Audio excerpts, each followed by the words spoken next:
Perkenalkan, nama saya Cindy Marcella Berusumbiring dengan NIM 22031420119.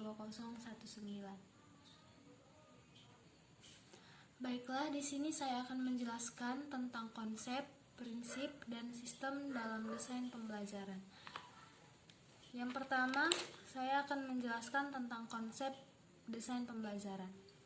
Rumusan konsep desain pembelajaran adalah cara untuk mencapai tujuan pembelajaran. Desain pembelajaran sebagai cara dalam menyampaikan bahan ajar. Desain pembelajaran sebagai rangkuman dalam merencanakan pendidikan. Desain pembelajaran dapat dimaknai dari berbagai sudut pandang, misalnya sebagai disiplin, ilmu, sistem, dan juga proses.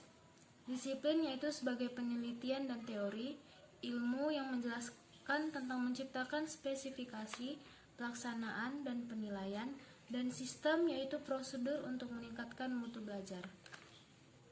Yang kedua ada prinsip desain pembelajaran. Prinsip desain pembelajaran ada 12. Yang pertama, respon baru diulang sebagai akibat dari respon tersebut.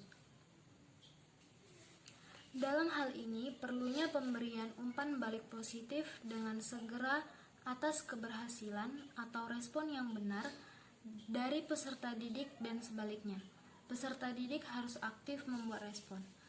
Prinsip yang kedua, perilaku tidak hanya dikontrol oleh akibat dari respon, tetapi juga di bawah pengaruh kondisi atau tanda-tanda yang terdapat dalam lingkungan peserta didik.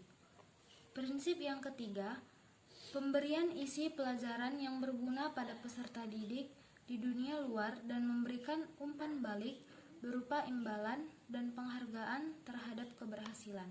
Prinsip yang keempat, pemberian kegiatan pada peserta didik yang sesuai dan berhubungan dengan dunia kehidupan sehari-hari.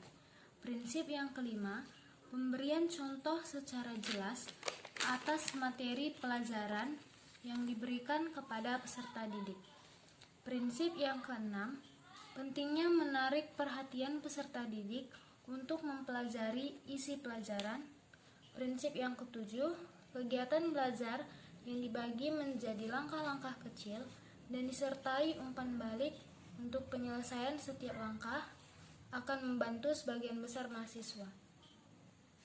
Selanjutnya, prinsip yang kedelapan yaitu penggunaan media dan metode pembelajaran yang dapat menggambarkan materi kompleks. Prinsip yang kesembilan yaitu perumusan tujuan umum pembelajaran dalam bentuk hasil belajar agar dapat dianalisis menjadi tujuan yang lebih khusus. Prinsip yang ke-10, belajar cenderung menjadi cepat dan efisien serta menyenangkan mahasiswa diberi informasi bahwa mereka memiliki keterampilan memecahkan masalah.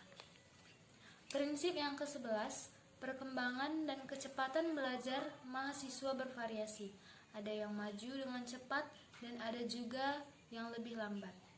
Prinsip yang ke-12, pemberian bagi peserta didik untuk memilih waktu, cara, dan sumber yang sudah ditetapkan. Selanjutnya ada pembahasan sistem dalam desain pembelajaran. Model pengembangan instruksional dalam Suparman dikemukakan dalam 8 langkah. Yang pertama, mengidentifikasi kebutuhan instruksional dan menulis tujuan instruksional umum. Yang kedua, melakukan analisis instruksional. Yang ketiga, mengidentifikasi perilaku dan karakteristik awal mahasiswa. Yang keempat, menulis tujuan instruksional khusus. Yang kelima, menulis tes acuan patokan. Yang keenam, menyusun strategi instruksional.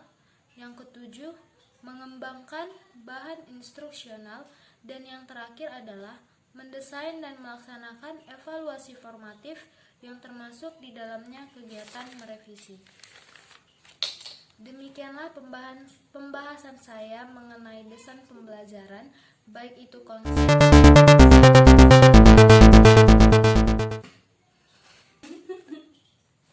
Jika ada kata-kata yang salah dalam pengucapan saya dan pembahasan saya yang kurang lengkap, saya mohon maaf. Sekian dan terima kasih.